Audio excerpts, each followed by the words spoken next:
إن الحمد لله والشكر لله والصلاة والسلام على سيدنا رسول الله وعلى آله وصحبته ومن اهتدى بهديه إلى يوم اللقاء وبعد. My brethren and sisters, I have about 10 minutes in which to try to summarize the whole event. Alhamdulillah, thumma alhamdulillah, Allah Rabbul Izzah honored me and you with a religion, the focus of which is success. Like the focus of the entire religion is success. You can't deny that. Anytime 5 times a day you hear the screamer or the mu'adhin call at the top of his lungs, Hayya alal falah, come towards success, you can't deny that the entirety of religion is focused upon success. There's not another system on the face of this earth in which someone comes out 5 times a day to tell you, come to success. Move towards success. And if you study at depth every aspect of the deen, it is designed to make you successful, as our Shaykh said, Umar al-Banna, not only in the akhirah, but successful in this life and in the next. I will give certain examples. Psychologists say that the most productive emotion is the emotion of gratitude. You know, if in your heart you feel grateful, you will be very productive. You will be at the top of your game. You will be at your best. And successful people, as in people who are the heads of industry and who are CEOs and entrepreneurs, you know, successful by the definitions of man, they are people who will go to sleep and then wake up, and then before they wake up, the system is to kind of keep your eyes closed, and for the first couple of minutes, you just remember the favors that is in your life. You know, you go, thank God my eyes work, my body is working, alhamdulillah, I am alive, look, I have a bed, oh my God, I have a blanket, there's a roof over me. Do you understand me? And as you go through this, it sets the tone for your day. And it's a tone of gratitude which builds success. Now, they have discovered this now, you know, in the 2000s, to be grateful. Now let's look at your deen and the deen of Muhammad alayhi afdal salatu wa atammu taslim. When the Rasul was alive, it was in the desert. Now the desert is very hot. The water is very scarce. With limited water, food is very scarce. With limited food, you're hungry, wealth is very scarce. And when the people from Mecca migrated to Medina, there wasn't much shelter either, because, and you see the Ashab al-Sufa, they used to be sitting, you know, sleeping outside. So, yet the Prophet taught these people with such little physical wealth that before you wake up, or as you wake up, you say, Alhamdulillahi alladhi ahyana ba'da ma amatana wa ilayhi nushur. Thank you, Ya Rabb, for giving me life after having taken it from me last night. Into you is my return. And you say it in Arabic, but you don't know its meaning. Your mom and dad taught you, and most of you don't even say it. I can vouch for you. But they were Arabs, you see. They spoke in their own language. So to him, it was, thank you, Ya Rabb, for giving me life again. Not just wealth, life again. Can you imagine what it did to his psyche? And then he goes to the bathroom, he finishes. What does he say? Alhamdulillah, thank you, Ya Rab, for taking away the filth from me. He eats, Alhamdulillah. He drinks, Alhamdulillah. His whole life was gratitude. And psychologists say to be at the top of your game, as in be a more successful version of yourself, you need to be grateful. Do you see when I tell you that the deen was designed to make you successful? Only you have. And have a look at this. I studied the life of successful according to, human definitions, heads of industry, entrepreneurs, leaders of big institutions, prime ministers. I searched and researched their lives, and I found certain traits. They are all early risers. They wake up very early, all of them, almost unanimous. I read, between 4 o'clock and 6 o'clock is their wake-up time, although work starts at 9. Yet they wake up early, so what do? They don't answer emails. They wake up and they meditate.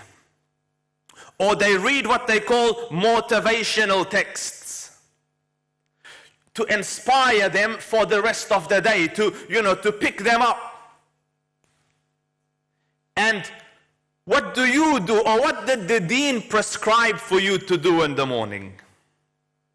After you have said, your hamd, you wake up, you do your wudu, you stand in salah, and fajr is long recitations of the most motivational text man is ever to know, the divine word of Allah Himself. And then you sit and do your wird, your adhkar. Try this for those of you who haven't. Try to sit and do your adhkar for 30 minutes, before you go. See what it does to you for the rest of the day. I do my wird in the car in these days because, Fajr is late. And I tell you, and I don't say this, to blow my own trumpet, but by the time I get to work, my heart is dancing. Like, Allahu Akbar, let's go. Why? Because the deen was made to give you the best of this life and the best of the next. And that is why the verse Allah Rabbul Izzah says, وَمَنْ يُطِعِ اللَّهَ وَرَسُولَهُ فَقَدْ فَازَ فَوْزًا عَظِيمًا. You want to be successful? Obey Allah and obey the Rasul. Follow the path that they put you on. You can't help but be successful. Follow the mannerisms, the etiquettes, the emotional intelligence, the adab, the manners, the characteristics with which the Prophet guided you. You can't help but be successful. And success, as our Sheikh said, is not money, Muslims. Real success, ultimate success, is at the time of death. They say, these life coaches and the rest of it, imagine your casket, your coffin is there, and then see if you have led a successful life or not. So I want to mention a story with you, and I've got 7 minutes. I want to mention a story with you of a person who lived on the obedience of Allah and His Prophet, and I want to highlight his utterance at the point of death. His name is Amir ibn Fuhayra. Whoever's heard the name, hands up. MashaAllah. And I will assume you've heard it, Sheikh, and you're shy. So we've got 3 people in the audience. Amir ibn Fuhayra was the freed slave of Abu Bakr as-Siddiq. So beginnings are very simple. Slave. But he's been freed. Islam came and emancipated him. But he was loyal, so he stood in the service of deen and to serve and help Abu Bakr radiallahu anhu. In the day of Hijrah, guys, please live this with me. Hijrah of the Prophet, the pretext of it was that tribes of the Quraysh, all of them decided to come and attack the Prophet at one go and kill the Rasul. So every tribe in Mecca have decided to kill the Prophet. Jibreel came, Ya Rasul, migrate. So the Prophet sallallahu alaihi wasallam chose to leave Mecca and come to Medina. You would imagine that when a whole society wants to kill someone, it's a scary time to be alive. But Amr ibn Fuhayra in this difficult moment stood firm. So he was one of the very few people who knew the Prophet is migrating. He was the one who went and got the camels. He was the one that took food to the bottom of the mountain to take it to the Prophet when he was in Ghar al-Thawr. He was the one that brought Abdullah ibn Urayqat to them. He was the person standing in this difficulty, and Allah blessed them to migrate with the Rasul, and he migrated around the same time. Years passed, he's in Medina now, safety, and he's become, through his closeness to the Prophet and closeness to the Ashab and his obedience to Allah and his Prophet, he's become one of the most learned of Muslims.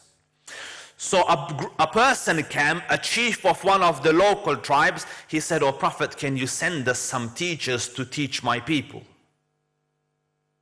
So the Prophet sent Ashab, teachers, to go and teach new Muslims. Amidst the group is Amr ibn Fuhayra. Teachers to teach a new people. As they travel to the tribe of this chief, on the way they camp at night or in the afternoon, and as they camp, they get ambushed. So they're busy with their campfires. A couple of them have gone and taken the camels out to graze. The rest of them are sitting, getting ready, and ambush comes and they kill them, merciless. Every one of them slaughtered. Stabbed, slaughtered, you know what I mean, killed. So the 2 or the 3 that had gone to graze the animals, they came back and they saw massacre. So as you can imagine, emotions override. He screams, he jumps in to try to avenge his friends, and they don't want to hurt him. They've tied him up. They capture him. So he says, "Let me go and I'll show you what I'll do." "So what will you do?" "I'll fight again." So they release him, he fights again, they tie him up again. But no one wants to kill, they've killed everyone else, but no one wants to kill these guys. It's a strange situation.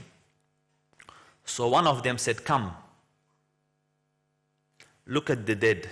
And the hadith is in Bukhari, but I'm joining it with another hadith for a more complete fahm of because the understanding gets limited otherwise. So he came and looked at all the slain Muslims, and can you imagine, these are your brothers in Islam taught brotherhood, so he's crying obviously, and they ask him, "Is there anyone here missing who was amidst your camp?" But he said, "Yes, there's one person missing." So he said, "Who is he?" So he said, "Amr ibn Fuhayra." So he said, "Who was he amidst you?" And he said, "The best of us. Early Muslim, migrant, helper of the Prophet, in the hijrah with the Rasul, the best of us." So he said, "Come." And he took him to a man who was dazed, just looking out blank. His name is Jabbar, not Muslim. He says, "This is Jabbar." Jabbar, tell him what happened.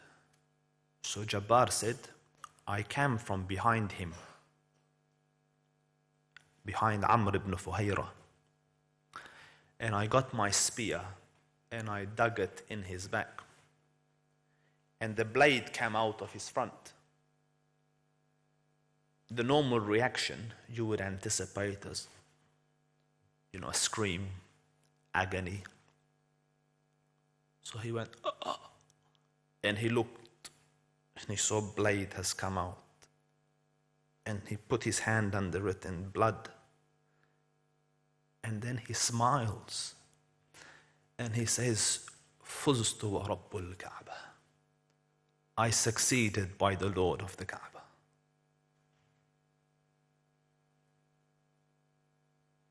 At the point of death, when you're supposed to cry, give wasiyah to you.